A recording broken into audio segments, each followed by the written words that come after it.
Bienvenidos al podcast de Simba, la versión en audio de nuestro blog. Aquí compartimos información, tips y nuestra experiencia sobre cómo construir un mundo sin basura, empezando por uno mismo. Gracias por estar aquí, porque en esta misión nada sobra, pero sobre todo, nadie sobra. Plásticos. ¿Cuál es el problema y cómo lo resolvemos? No al plástico. Prohibamos el plástico. Deberíamos eliminar el plástico. Estas frases rondan en los entornos de quienes queremos promover sistemas y estilos de vida sostenibles. El plástico se ha convertido en el cuco y derrotarlo en la lucha de los ambientalistas más determinados. Y para otros menos determinados, pero que igual quieren aportar, sustituir las bolsas plásticas es una aspirina ambiental para así creer que estamos contribuyendo.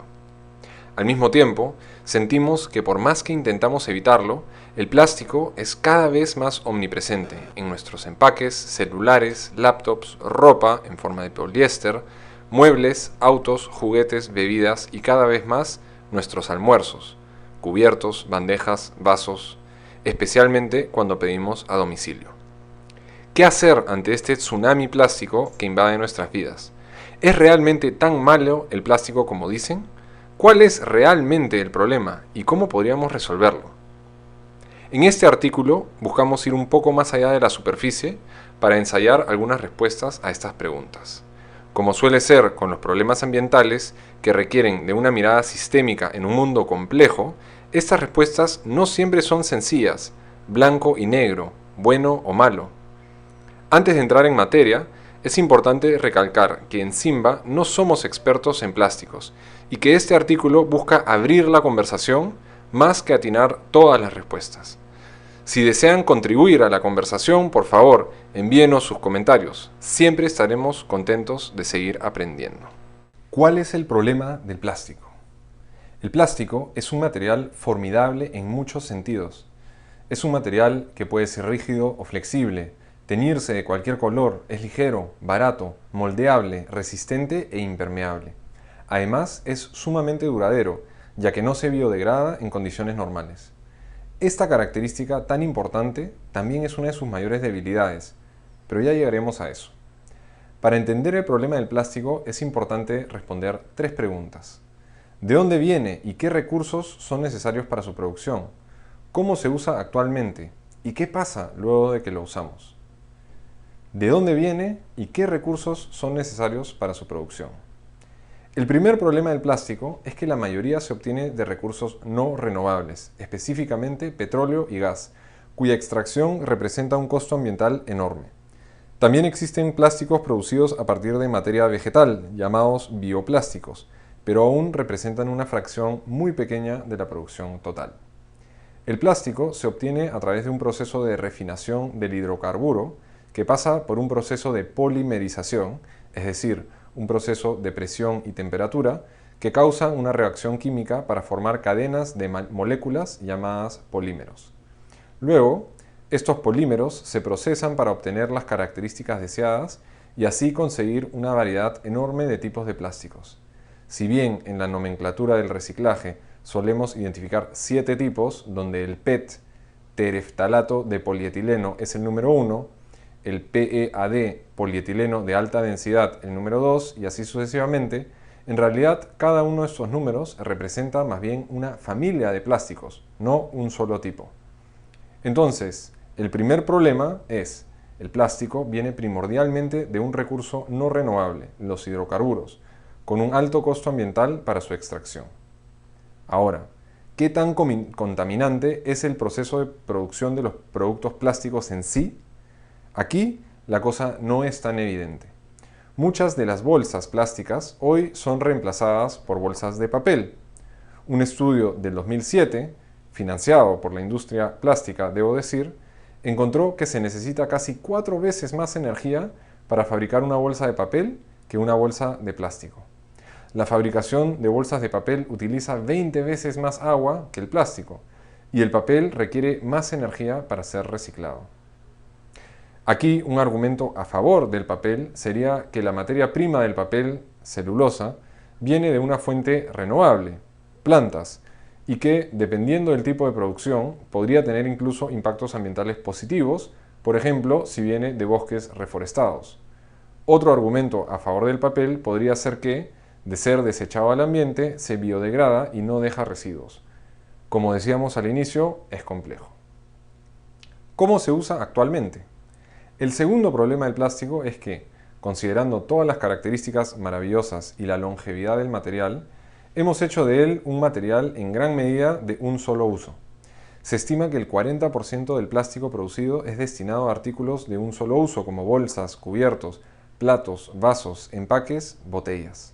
Siguiendo con el ejemplo de las bolsas de plástico, estas se utilizan en promedio por solo 12 minutos antes de ser desechadas. Sin embargo, tienen una vida potencial de cientos de años, en los que podrían reutilizarse miles de veces.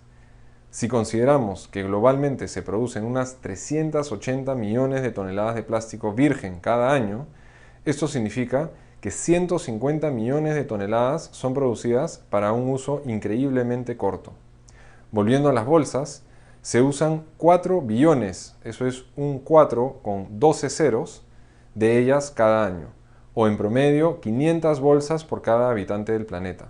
De estas, menos del 1% son recicladas. Estas cifras nos obligan a repensar cómo estamos usando este versátil material y tomar acción desde nuestra perspectiva de usuarios. Nota aparte, no usamos la palabra consumidores a propósito, ya que este material, como acabamos de establecer, no se consume luego del uso. ¿Qué pasa luego de que lo usamos? Aquí probablemente se encuentra la parte más compleja de este problema, el fin del ciclo de vida de los productos plásticos.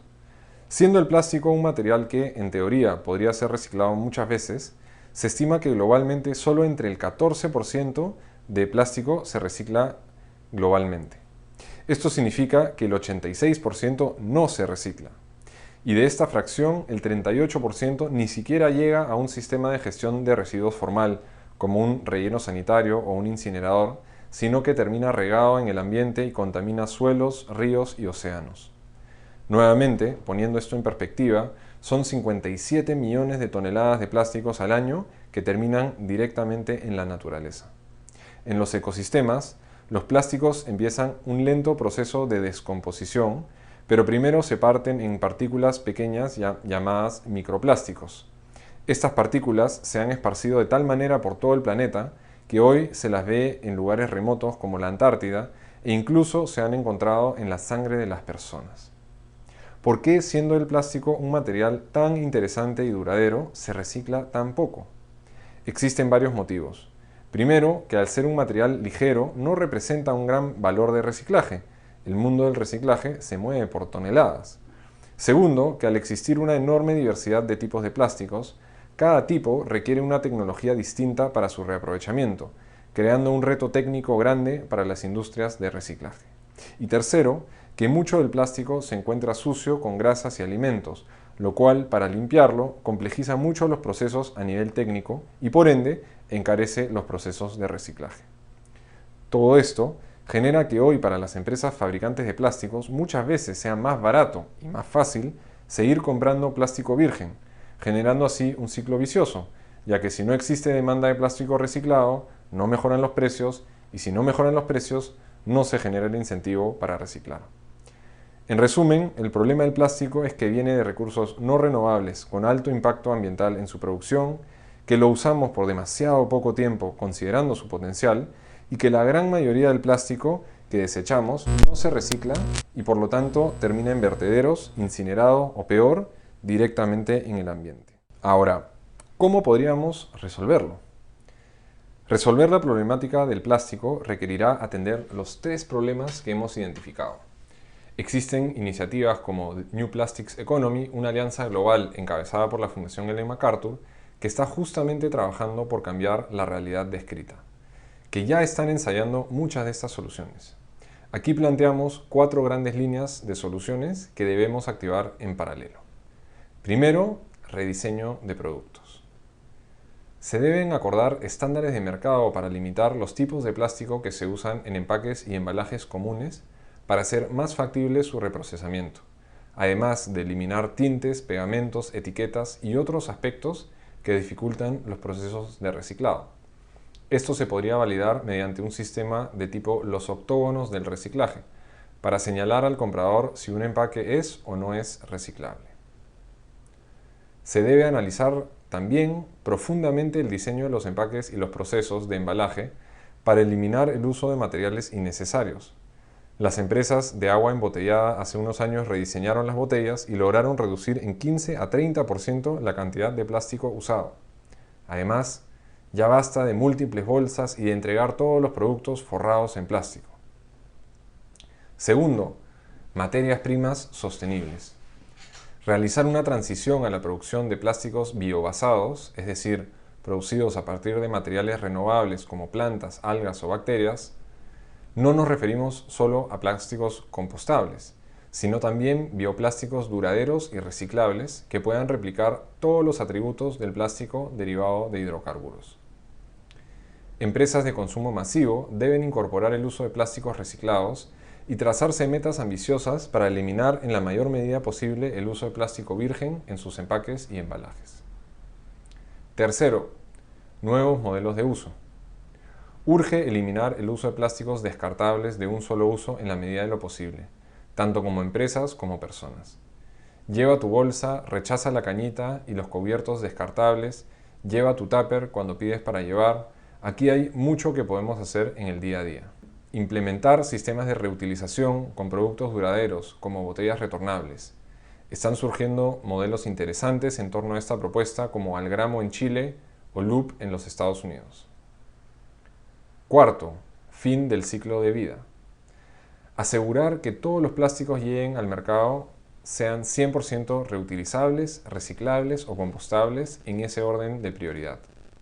Y asegurar que ningún plástico termine en el ambiente y que el 100% del plástico que ingresa al mercado sea efectivamente reutilizado, reciclado o compostado. Lamentablemente, aún estamos lejos de lograr muchos de estos puntos. Es más, si le preguntamos a las petroleras, no parecerían ver un problema, sino una oportunidad de valor agregado para seguir extrayendo hidrocarburos, visto que éstas están invirtiendo alrededor de 40.000 millones cada año en expandir su capacidad de producción de plásticos vírgenes no reciclados. Seguir inyectando más plástico virgen barato solo empeorará el récord ambiental del plástico. El cambio no puede llegar de las mismas ideas que nos metieron en el problema. La economía circular de los plásticos llegará de la mano de personas, empresas, gobiernos que enfrenten este reto de manera decisiva, innovadora, contundente y sistémica. Aquí terminamos el episodio de hoy y ahora es tiempo de aplicar lo aprendido. Queremos conocerte. Búscanos en nuestras redes sociales como @SinbaPerú, Sinba con N, o visita nuestro blog en www.sinba.pe. Nos escuchamos muy pronto.